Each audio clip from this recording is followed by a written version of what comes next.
وما زوجت الا بوحی من السماء نزل به جبریل. لوگو سنو، میں نے جہاں شادی کی، میں نے جہاں بیٹی کی شادی کی، پہلے آسمان سے جبریل فرشتہ اللہ کا حکم لے کر آیا، پھر میں نے قدم اٹھایا. سمجھ گئے میری یہ بات سمجھ گئے سارے؟ اب اگلی سنو.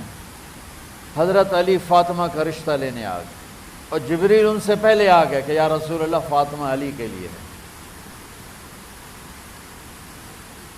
باپ محمد مصطفیٰ جیسا ہے، رشتہ مانگنے والا علی جیسا ہے، اور بیٹی فاطمہ جیسی ہے.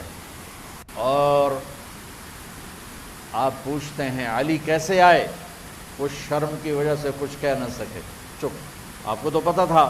آپ نے فرمایا فاطمہ کے رشتے کے لیے آئے ہو؟ کہا جی. تو جبریل تنال بیٹھا ہوا ہے کہ یا رسول اللہ اتھے ہی کرنا ہے. آپ نے ہاں نہیں کی، آپ نے کہا انشاءاللہ، اور یہ کہہ کر اٹھ گئے. انشاءاللہ نبی کا ہاں ہی ہوتا ہے، لیکن جبریل کے آنے کے باوجود اور اللہ کے کہنے کے باوجود میرے نبی کو بھی پتہ ہے کہ یہ رشتہ یہاں کاتب تقدیر نے لکھ دیا ہے، لیکن امت کو سبق سکھانے کے لیے آپ گھر تشریف لے گئے. بیٹی فاطمہ کہ جی یا رسول اللہ، علی کا رشتہ آیا ہے، میں ہاں کر دوں؟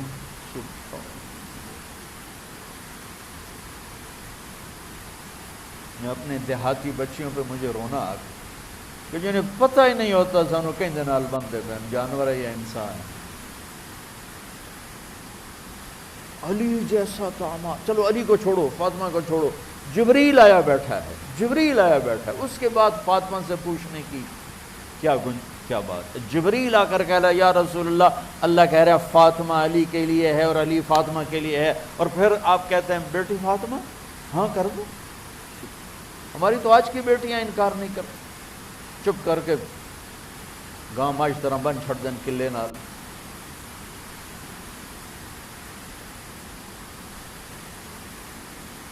کوئی ان کے اندر کے جذبات کو سننے والا کوئی نہیں ہوتا. اپنی انانیت پر یہ فیصلے کرتے ہیں، اور میرا نبی کہہ رہا بیٹی ہاں کر دو. آپ کا کیا خیال ہے؟ فاطمہ نے انکار کرنا تھا؟ یہ بیٹیاں نہیں انکار کرتی تو فاطمہ نے کہاں کرنا تھا؟ لیکن یہ سبق دینا تھا ان والدین کو جو نادانی میں نادانی کے فیصلے کر کے اولاد کو ہمیشہ ایک ٹھنڈی آگ میں دھکا دے دیتے. حضرت فاطمہ رضی اللہ تعالیٰ عنہا نے جب ہاں کی، پھر آپ باہر نکلے. اچھا مزے کا واقعہ ہوا، حضرت علی اٹھ کے باہر نکلے تو صحابہ باہر کھڑے انتظار کر رہے تھے کہ کیا ہوا. حضرت علی کو بھیجنے والے تھے عبد الرحمن بن عوف. پہلے ابو بکر گئے تو آپ نے انکار کر دیا، عمر گئے رشتہ مانگا، آپ نے انکار کر دیا. عبد الرحمن بن عوف نے علی سے کہا آپ جائیں، آپ کا رشتہ رد نہیں ہوگا. کہنے لگے میرا تو ذاتی گھر بھی کوئی نہیں، مجھے کہاں سے رشتہ ملے گا، میں تو بالکل غریب ہوں. کہ نہیں تم جاؤ. تو واپس آتے انہوں نے عبد الرحمن بن عوف پہ چڑھائی کر دی. ویکھیا ہے نا تو میں نے گلے آئی، انکار ہو گیا. تو صحابہ نے پوچھا کیا ہوا؟ کہا کچھ کہا ہی نہیں. چپ کر کے اٹھ گئے. تو عبد الرحمن بن عوف کہنے لگے کچھ بولے صحیح. تو بس اتنا کہا انشاءاللہ. کہا تو مبارک ہو، نبی کا انشاءاللہ ہاں ہوتا ہے. اچھا تو اتنے میں آپ باہر تشریف لے. کہا علی، کہا جی، کہا لو بلاؤ، لوگوں کو بلاؤ. سوری مسجد بھر گئی آپ کی، سوری مسجد فل ہو گئی. آپ ممبر پہ کھڑے ہوئے علی کو سامنے بٹھایا. کہا لوگو یہ جبریل میرے پاس اللہ کا پیغام لائے ہیں کہ میں فاطمہ بنت محمد کا نکاح علی کے بن ابی طالب کے ساتھ کر دوں. پھر آپ نے خطبہ پڑھا اور کہا کہ علی، ہائے ہائے ہائے، میں نے فاطمہ بنت محمد کو 400 درہم مہر کے عوض تیرے نکاح میں دیا، تو نے قبول کیا؟ حضرت علی نے زور سے نعرہ لگایا میں نے قبول کیا، اور سجدے میں چلے گئے، اللہ کا شکر کا سجدہ ادا کیا. پھر میرے نبی نے وہیں سارے مجمع کو شہد کا شربت پلایا اور تازہ کھجوریں کھلائیں. پھر جب رخصتی ہوئی تو آپ نے حضرت علی سے فرمایا کہ آپ آ کے لے جاؤ.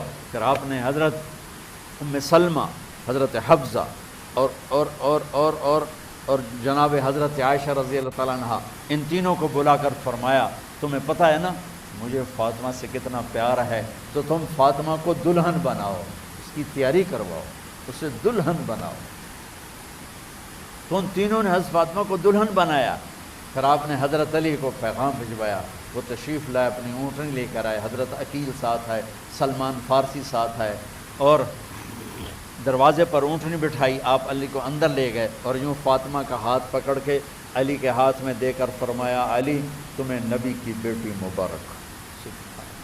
پھر آپ نے کہا، میری بیٹی فاطمہ، مجھے اپنے خاندان میں جو سب سے زیادہ محبوب تھا، میں نے تیرا ہاتھ اس کے ہاتھ میں دے دیا۔ والدین سے کہتا ہوں اپنے نبی کی زندگی پڑھو۔ میرا درد ہے کہ ہماری ثقافت میں اسلام داخل نہیں ہوا، ہمارے عبادت میں اسلام آ گیا، بہت سارا مجمع مرد عورتوں کا نمازی ہے، حاجی ہے، عمرے کرتے ہیں، لیکن ثقافت میں نبوت کی جھلک دکھائی دے، ثقافت میں اللہ کا نبی دکھائی دے، وہ نہیں ہے۔ زندگی بیت گئی اس انتظار میں، مدت سے لگ رہی تھی لب بام تک تکی، تھک تھک کے گر گئی نگہ انتظار آج، پتہ نہیں کب صبح ہوگی۔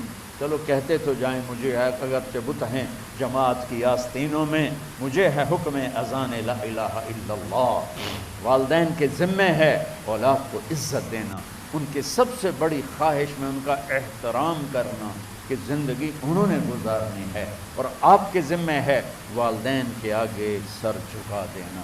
اللہ کے واسطے کورٹ میرجز اور خفیہ شادیاں یہ نہ ہماری ثقافت ہے، نہ یہ انسانیت ہے۔ ہمیشہ دکھ دردوں میں زندگی گزرتی ہے کہ اصل زندگی تو موت کے بعد آنے والی ہے۔ تو والدین پڑھیں شریعت کو، اولاد بھی پڑھے اپنے نبی کی زندگی کو۔ ایک شخص حضرت عمر کے پاس آیا ایک بیٹے کو لے کر، کہا امیر المومنین، یہ میرا بیٹا بڑا نافرمان ہے اور مجھے بہت تنگ کرتا ہے۔ حضرت عمر کے پاس لاٹھی ہوتی تو انہوں نے یوں اٹھائی، وہ کہنے کا حضور معافی دیا جائے، ایک میری گل سن لو۔ آپ نے فرمایا کیا؟ کہنے لگا ماں پیو دے بڑے حق ہیں، بالکل ٹھیک ہے، پر کوئی ساڈا حق بھی ہے ماں پیو؟ ہم نے کہا ہاں۔ تو آپ نے کہا ہاں۔ کہنے لگے ذرا وہ بتا دیں۔